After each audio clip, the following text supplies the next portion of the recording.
आनंद sir, बहुत बहुत शुक्रिया एएनआई से बात करने के लिए। मेरा पहला सवाल आपसे है, हम सब देख रहे हैं कि दिल्ली के यूपीएससी के कोचिंग सेंटर में क्या हुआ। 3 बच्चों की मौत हो जाती है डूबने के बाद।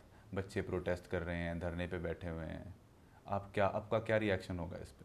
सबसे पहले तो मैं बहुत दुखी हुआ ये सुनकर कि 3 बच्चों की जो एकदम निर्दोष थे, जिन्होंने कभी सोचा भी नहीं था, जो बड़े बड़े सपने लेकर दिल्ली आए थे, यूपीएससी क्वालिफाई करना चाहते थे, उनकी अचानक हादसे में मौत हो जाती है।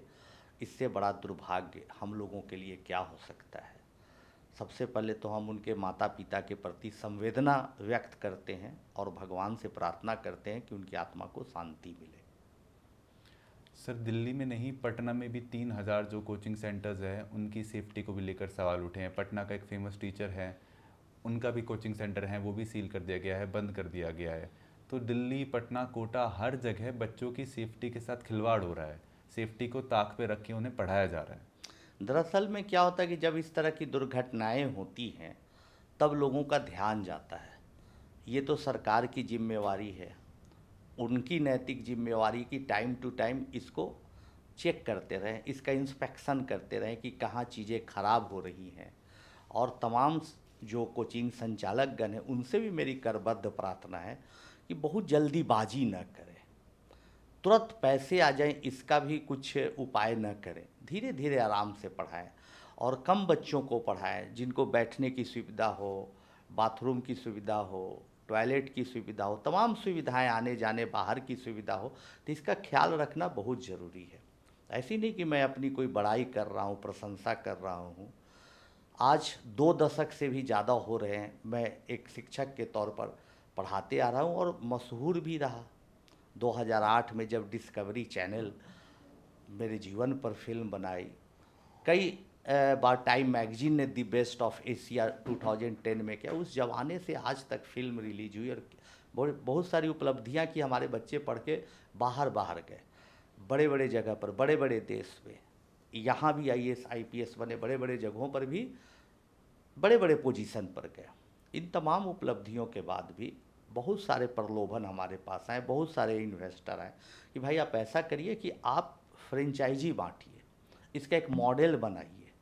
लेकिन हमारे जो भीतर का शिक्षक है कभी इस तरह का एक्सेप्ट नहीं किया कि दनादन पैसे बनाओ। तो मेरा तमाम लोगों से, किसी इंडिविजुअल से नहीं, तमाम शिक्षकों से ये रिक्वेस्ट है कि हमारे देश में शिक्षा को बहुत महत्वपूर्ण स्थान दिया गया है, गुरु को भगवान का दर्जा दिया गया है। अतः इसको व्यवसाय न बनाएं, बल्कि बच्चों को केंद्र में रखकर बच्चों के हित की बात को सोचते हुए पढ़ाने का सिलसिला जारी रखें।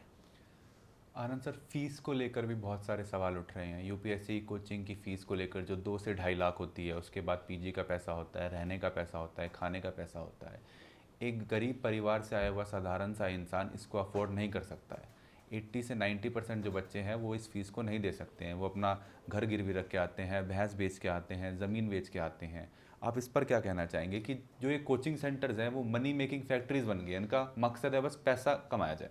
बस पैसा और पैसा कमाना है। कुछ लोग अच्छे हैं जो अच्छा पढ़ा भी रहे हैं, मैं सबकी बात नहीं कर रहा हूँ, ना मैं किसी इंडिविजुअल को टारगेट करके बोल रहा हूँ। लेकिन ज़्यादातर लोग देखिए आजकल मार्केटिंग टीम बनाए हुए हैं कोचिंग में। मुझे आश्चर्य लगता है जब कोई पेरेंट्स जाते हैं अपनी ज़मीन बेच के, आखिरी जो घर का 2 कमरा रहता है वो भी बेच के जाते हैं अपने बेटे बेटियों को पढ़ाने।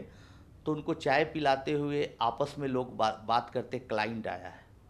तो अब तो बेचारा छात्र छात्राएं क्लाइंट बन गए हैं। मार्केटिंग टीम काम करती है, न्यूज़ एजेंसी एडवर्टीज़मेंट वाली जो होती है इसके लिए काम करती है। तो ये सब चीज़ें बहुत विकृत रूप धारण कर ली हैं। तो मेरा मानना है कि फीस पर भी नियंत्रण होना चाहिए। इसके लिए भी सरकार को एक कोचिंग एक्ट बनाना चाहिए। और पुराने भी कई कोचिंग एक्ट हैं हमारे देश में, स्टेट गवर्नमेंट के भी हैं, लेकिन इसको रिवाइज करना चाहिए। ऐसी जो दुर्घटना घटी है, हमारा मानना है कि त्वरित कार्रवाई करके, जल्दी से जल्दी कार्रवाई करके कठोर से कठोर सज़ा देनी चाहिए ताकि इसकी पुनरावृत्ति न हो। और जहाँ ऐसी चीज़ें चल रही हैं हर महीने इंस्पेक्शन होना चाहिए और इंस्पेक्शन, जैसे हम देखते हैं कभी दिल्ली आते जाते हैं तो देखते हैं भाई कि सामान रखे हुए दुकानदार अचानक हटा रहा है, क्या भाई, तो एमसीडी का इंस्पेक्शन हो रहा है, तो भाई दुकानदार पर आप इंस्पेक्शन कर रहे हैं, डीडीए वाले लोग कर रहे हैं इंस्पेक्शन, तो कोचिंग में इंस्पेक्शन क्यों नहीं हो रहा है? वहाँ भी महीने पर 15 दिन पर कभी भी औचक इंस्पेक्शन होते रहना चाहिए। सर, दिल्ली के 2-3 फेमस टीचर्स हैं, वो बच्चों के निशाने पे आ गए हैं, बच्चे उनके खिलाफ मोर्चा कर रहे हैं, प्रोटेस्ट कर रहे हैं कि वो हमारा साथ नहीं दे रहे हैं, बोल नहीं रहे हैं। आपको क्या लगता है कि जो फेमस टीचर्स हैं, जो यूपीएससी के टीचर्स हैं, उनको पहले ही इस जो विवाद हुआ पूरा यूपीएससी में 3 बच्चों की जाने की, उससे पहले ही उन्हें सेफ्टी को लेके बोलना चाहिए था? नहीं, पहले भी बोलना चाहिए और अभी भी बोलना चाहिए, बाद में भी बोलना चाहिए। बतौर शिक्षक जब आपने मुझे आमंत्रित किया बोलने के लिए, तो मेरा धर्म बनता है कि बोला जाए, लोगों से रिक्वेस्ट किया जाए।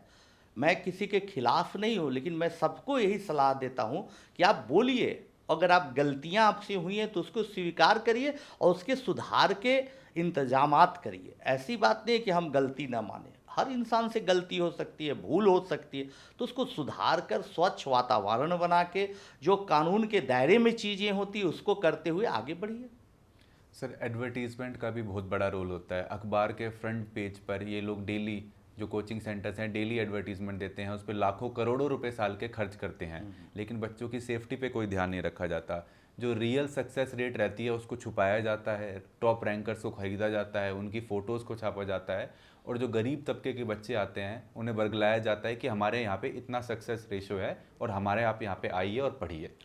ये तो आप छोटी सी बात बोल रहे हैं, तो बहुत पुराना है धंधा कि भाई सक्सेसफुल स्टूडेंट का कैंडिडेट्स जो हैं उनके फ़ोटो को पब्लिश करके बच्चों को लाना, उनको लुभावने सपने दिखाना। ये बात तो आप लोगों की भी जानकारी में, लेकिन कुछ बातें ऐसी दर्दनाक हैं कि पूछिए मत। बच्चा तो चला गया वहाँ पर, अब जो टीचर जिसके नाम से गया वो पढ़ा नहीं रहे हैं। मान लो वो पढ़ा भी रहे हैं या कोई टीचर पढ़ा भी रहे हैं, बहुत नामी नामी टीचर भी पढ़ा रहे हैं, बच्चे को बात समझ में नहीं आ रही है, उनमें कोई प्रोग्रेस नहीं है, बच्चा पैसा दे चुका है, टीचर समझते हैं हमारी जिम्मेवारी और जवाबदेही खत्म हो गई है। ये गलत बात है। हम तो चाहते हैं कि हर जहाँ कोचिंग है उस इलाके में गवर्नमेंट का, केंद्र सरकार का भी, स्टेट गवर्नमेंट का भी, राज्य सरकार का भी एक केंद्र होना चाहिए, सेंटर होना चाहिए। जो दिक्कतें हैं बच्चे जाके वहाँ बताएं। जो पीजी में रहते हैं, छोटे से कमरे में कोई परेशानी रहने में है, कोई मकान मालिक परेशान कर रहा है, उसके लिए एक स्पेशल सेल होना चाहिए ताकि बच्चों को कोई दिक्कत ना हो। सर, एक और चीज़ है, जो स्टार टीचर्स होते हैं, कुछ टीचर्स होते हैं वो फेमस हो जाते हैं, यूट्यूब पे वीडियोस डालते हैं, बच्चों के बीच फेमस हो जाते हैं, उनके नाम पे कोचिंग सेंटर्स में एडमिशन लिए जाते हैं, लेकिन बहुत सारे बच्चे सामने आए और बताया है कि वो टीचर पूरे पूरे साल क्लासेस नहीं लेते हैं, ओरिएंटेशन में आते हैं, प्रोग्राम में आते हैं, 6-6, 5-5 महीने क्लास नहीं लेते हैं, उनकी ऑनलाइन वीडियोस दिखाई जाती है, उस पर पढ़ाया जाता है। देखिए, ये भी गलत चीज़ है, ऐसी चीज़ें नहीं होनी चाहिए। हम तो बच्चों से भी अपील करते हैं कि देखिए, आप सोच समझ के कहीं अपना पैसा दीजिए, सोच समझ के एडमिशन लीजिए, और कोई ज़रूरी नहीं है कि जो टीचर, चाहे आनंद कुमार हो या कोई भी हो, जिनका नाम हो गया है, जिनको लोग जान रहे, वही अच्छा पढ़ाए। अच्छे शिक्षक तो कहाँ छिपे मिलेंगे पता नहीं, तो आप नाम पर नहीं जाइए, कौन कितना किसका रिजल्ट इस पर भी नहीं जाइए, किसका कंटेंट ताकतवर है, किस टीचर को समझाने की कलाकारी है, किससे आप कनेक्ट कर पाते हैं। ऐसे छोटी छोटी जगहों पर भी बहुत अच्छे अच्छे पढ़े और विद्वान टीचर है, तो उनको सेलेक्ट करिए। कोई ज़रूरी नहीं है कि नामी जहाँ बनिया है वैसी दुकान पर आप भाग रहे हैं। हर दुकान पर भी अच्छी चीज़ मिल सकती है, इसको खोजिए, अपने विवेक का इस्तेमाल करिए, हवा के झोंके में मत चलिए कि जहाँ भीड़ जा रही है ना वहाँ पर भीड़ में धक्के खाते हुए पहुँच रहे नहीं। अपना विवेक रखिए। आप कंटेंट है, कोई भी अच्छा पढ़ा सकते हैं टीचर, जो अच्छा पढ़ा सकते हैं उनको तलाशिए, खोजिए, दिमाग लगाइए, और हम तो कहेंगे कि सेल्फ स्टडी पर सबसे ज़्यादा यकीन रखिए। अगर आपको एक बार सेल्फ स्टडी करना आ गया, चीज़ों को समझ के सीखना आ गया, तो फिर आपको कोई सक्सेस तक जाने में नहीं रोक सकता है। सर, आप सेल्फ स्टडी की बात कर रहे थे, क्यों बंगाल का, क्यों उत्तर प्रदेश का लड़का या लड़की दिल्ली आके पढ़ने की ज़रूरत है? क्या वो अपने शहर में, अपने घर में ऑनलाइन इतना कंटेंट उपलब्ध है, क्या उन सब चीज़ों को देख के वो नहीं पढ़ सकता? पढ़ सकता है, काहे नहीं पढ़ रहा है। आज हम एक बहुत अच्छी बात बोल रहे हैं आपके चैनल के माध्यम से, हमारा अनुमान है, हो सके गलत हो जाए, लेकिन हमारा अनुमान है, जो भी मेरा थोड़ा बहुत अनुभव रहा है शिक्षण के दरमियान, आने वाले टाइम में 10 साल बाद, 15 साल बाद जो ये कोचिंग है ना, वो लगभग समाप्त हो जाएगा, 90% समाप्त हो जाएगा। ये मेरा अनुभव है और मेरा दावा भी है। पता नहीं हम इस दावे में कितने सच साबित हों, क्योंकि ऑनलाइन में जितने अभी प्रयोग हुए वो सिर्फ 1% हुआ है। अभी 99% अच्छे कंटेंट के साथ ऑनलाइन क्लासेस को तैयार करना बाकी है। कोई टीचर या टीचर्स की टीम डेडिकेशन के साथ अच्छा ऑनलाइन क्लासेस बनाती है तो छात्र ऐसे बंध जाएंगे, उसमें मशगूल हो जाएंगे कि फिर उनको ऑफलाइन से ज़्यादा फ़ायदा होगा और घर बैठे होगा। और आने वाले टाइम में फ्री में भी ऑनलाइन क्लास अच्छे लोग करेंगे। हम तो गवर्नमेंट से ये अपील करते हैं आपके चैनल के माध्यम से कि देश में इतने अच्छे विद्वान टीचर हैं, कितनी अच्छी किताब लिखी गई है कई सालों के प्रयास के बाद एनसीईआरटी के, तो क्यों ना आप एक टीम बनाकर यूपीएससी के लिए भी कोचिंग ऑनलाइन करिए। इस तरह से हर लोगों के लिए फ्री रखिए। एनसीईआरटी की किताब का मैं आज तारीफ़ कर रहा हूँ, किसी गवर्नमेंट की तारीफ़ नहीं कर रहा हूँ कि पूर्व की गवर्नमेंट या अभी की गवर्नमेंट, लेकिन जो टीम काम की है, मैं खुद पढ़ता हूँ, चाहे 11th की किताब हो, 8th की हो, तो अच्छा लगता है, चीज़ें बहुत अच्छी लगती है, कंटेंट अच्छा है। तो गवर्नमेंट को अभी एक प्रयास करके शिक्षा विभाग को चाहिए कि एक ऑनलाइन बड़ा पोर्टल तैयार करे, डेडिकेटेड टीम को जोड़े टीचर्स को और बनाए एक अच्छा। सर 3 बच्चों की मौत हुई है, 3 बच्चों ने अपनी जान गंवाई है। यंग बच्चे थे, यूपीएससी एस्पिरेंट्स थे, सोचा भी नहीं हुआ कि उनकी जान चली जाएगी। किसी की तो जिम्मेदारी बनती होगी, कोई तो जवाबदेही तय होगी। आप किसको जिम्मेदार मानते हैं कि इसकी वजह से इन 3 बच्चों की जान गई है और ये नहीं होना चाहिए? देखिए भाई, ये बोलना तो बड़ा मुश्किल है, कोई हम न्यायालय तो है नहीं कि डिसीजन दे दे कि कौन जिम्मेवार है, लेकिन हम तो चाहते हैं कि हर को जिम्मेवारी लेनी चाहिए। अगर आपसे गलतियां हुई हैं तो गलतियों को कबूल करिए कि इंसान से गलती हो सकती है, उसकी पुनरावृत्ति न हो, उसका रिपीटेशन न हो, ये महत्वपूर्ण बात है। कोचिंग संचालक से भी गलती हुई है, एमसीडी को भी देखते रहना चाहिए। तो बहुत सारे विभाग हैं जिनको निरीक्षण करना चाहिए। तो सब मिल के जिम्मेवारी कौन लेता है, इससे भी ज़्यादा महत्वपूर्ण है कि जो छात्रों की मांग है उसको तुरंत फुलफिल करना चाहिए, कठोर से कठोर सज़ा मिलनी चाहिए। जो भी इन्वेस्टिगेशन के बाद जो रिस्पॉन्सिबल इसमें आते हैं उनको कठोर से, और जो मुआवजा मांग रहे हैं, कल हमारी कुछ चर्चा हो रही थी ऑनलाइन कुछ छात्रों से, तो 1 करोड़ रुपया मांग रहे हैं मुआवजा। हम तो कहते हैं कि कोचिंग संचालक को ज़्यादा रुपया देना चाहिए, उनके पास पैसों की कमी नहीं है और पैसे से किसी की मौत को हम नहीं तौल सकते हैं। एक बच्चा मूल्यवान है, अपने परिवार के बारे में सोचिए कि कोई सदस्य अचानक निर्दोष और अचानक गुजर जाए बिना किसी बीमारी के, बिना किसी वजह के, उसको पैसे से भरपाई नहीं करते, तो मुआवजा बहुत छोटी सी चीज़ है।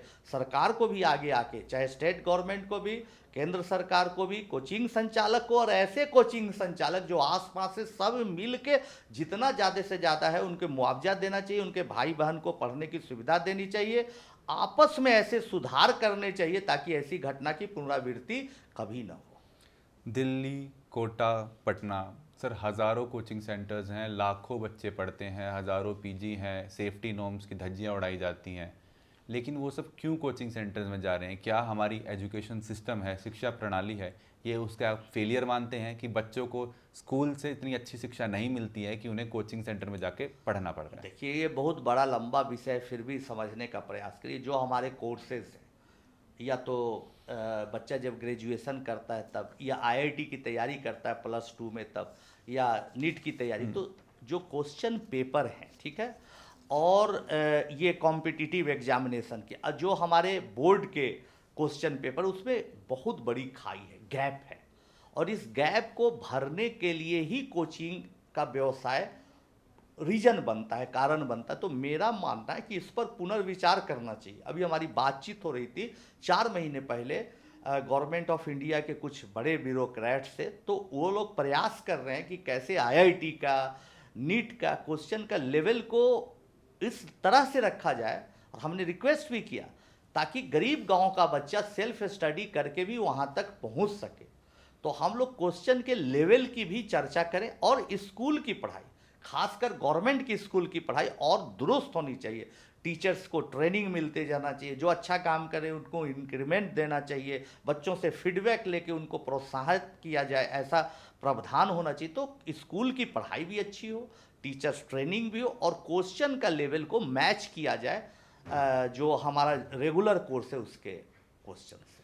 सर, हज़ारों बच्चों प्रोटेस्ट कर रहे हैं, धरने पे बैठे हैं, आपका उनको क्या मैसेज है?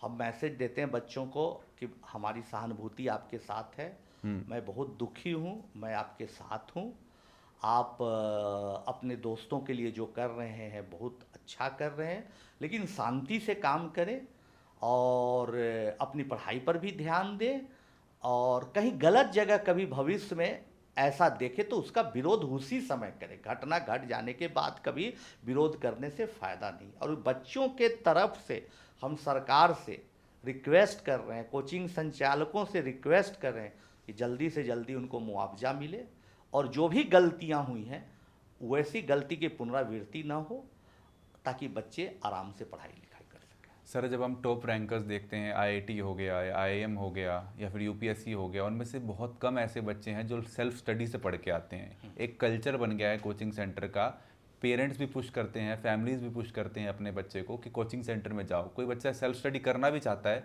लेकिन आसपास ऐसा माहौल बना दिया गया है, कोचिंग में नहीं जाओगे तो तुम्हारा सिलेक्शन होगा ही नहीं। ऐसी बात नहीं है, लेकिन कोचिंग में प्रैक्टिस लोग करते हैं, जो सैंपल पेपर है, मॉक टेस्ट है, इस सब के अभ्यास से बच्चे आगे बढ़ते हैं। लेकिन हमने देखा है अपने सुपर 30 में कई साल देखा है कि अगर केमिस्ट्री के टीचर बीमार पड़ गए कुछ दिन तो बच्चे आपस में डिस्कशन करके भी अच्छा कर लेते हैं, आपस में क्वेश्चन सेट करके टेस्ट लेते हैं। तो ऐसी कोई ज़रूरी नहीं है कि आप हाई फाई टीचर के पास जाइए, नामी दुकान से ही अपने सामान को खरीदिए। चीज़ कहाँ अच्छी मिलती है, स्वयं से मिल सकती है, तो उसको प्रयास करिए। आपका मैसेज जो कोचिंग सेंटर्स के मालिक हैं, जो कोचिंग सेंटर्स में टीचर्स पढ़ रहे हैं, जो सरकार के मंत्री हैं, जो एमसीडी के लोग हैं, आपका उनको क्या मैसेज जाएगा कि आगे से ऐसी कोई दुर्घटना ना हो कि बच्चों की जिसमें जान चली जाए? तो हम हाथ जोड़कर निवेदन तमाम लोगों से करेंगे, खासकर बच्चों से, कि आप शांति बनाए रखें, ज़्यादा उग्र न रूप लें, लेकिन आपका विरोध बहुत जायज़ है।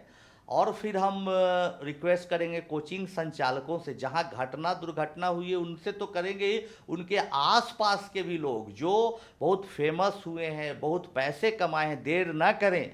यही बच्चे हैं जिनके आधार पर आपने धन अर्जित किया है, आज समय आ गया उनको दें।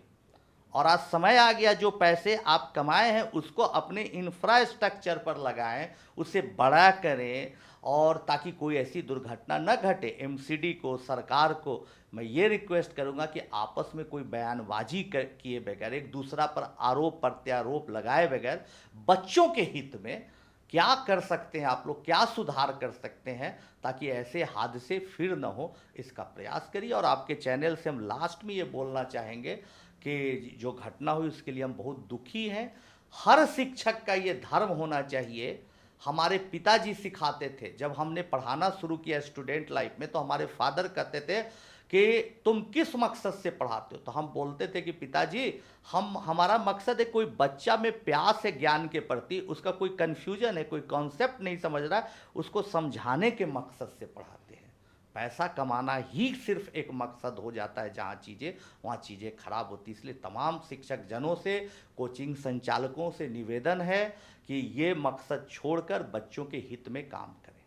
सर, सरकार एक नए आइडिया के साथ आ रही है कि कुछ 4-5 जगहों को डेजिग्नेट किया जाएगा, और जो डेंसली पॉपुलेटेड एरिया है जहाँ पे बहुत सारे लोग रहते हैं, एक्सपैंड नहीं कर सकते हैं, वहाँ से सारे बच्चों को, कोचिंग सेंटर्स को निकाल के किसी खुली जगह पे लेके जाएगा। सरकार अगर ये चाहती है कि कोचिंग सेंटर को जहाँ कंजेस्टेड एरिया से निकाल के खुली जगह पर ले जाए तो बहुत अच्छी पहल है।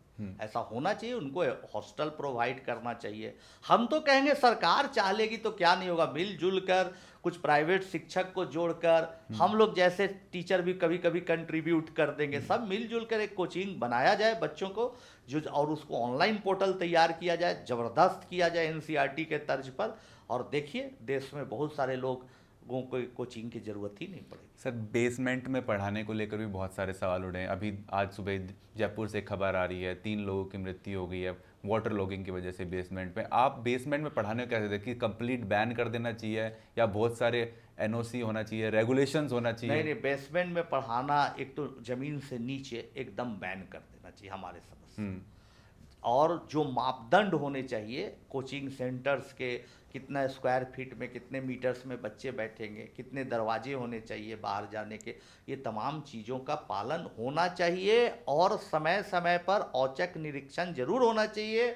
गलती पाए जाने पर बहुत कड़ी सज़ा मिलनी चाहिए, कड़ा फाइन होना चाहिए। आखिरी सवाल आपके निजी जीवन से, अभी भी एक खबर आ रही है कि आपको कोरिया ने अपना ऑनरी टूरिज्म एम्बेसडर बनाया है। ये बहुत ही रेयर होता है सर, ऐसा देखने को नहीं मिलता। आप इसे कैसे देखते हैं, आप क्या कहेंगे इस हमारे बारे में? लिए बहुत सौभाग्य की बात है कि पटना जैसे शहर के एक छोटे से मोहल्ले में एक साधारण टीचर को ये सम्मान मिला कि कोरियन गवर्नमेंट ने टूरिज्म विभाग के द्वारा मुझे अपना ब्रांड एम्बेसडर घोषित किया, तो मुझे बहुत खुशी हुई। इसके इस के चलते मैंने ये जो ब्रांड एम्बेसडर बनाया, इसके चलते हम लोग समझते हैं कि भारत के बच्चों को मौका मिलेगा कोरिया में जाने का, वहाँ के कल्चर को समझने का, एजुकेशन को समझने का, और उधर के बच्चों को भी यहाँ आके भारत को समझने का मौका मिलेगा। साथ ही साथ मुझे कोई, उन्होंने कहा कि भाई मैंने कोई स्टार को नहीं बनाया, फिल्मी स्टार को या तो कोई प्लेयर को नहीं बनाया, ब्रांड एम्बेसडर एक शिक्षक को बनाया।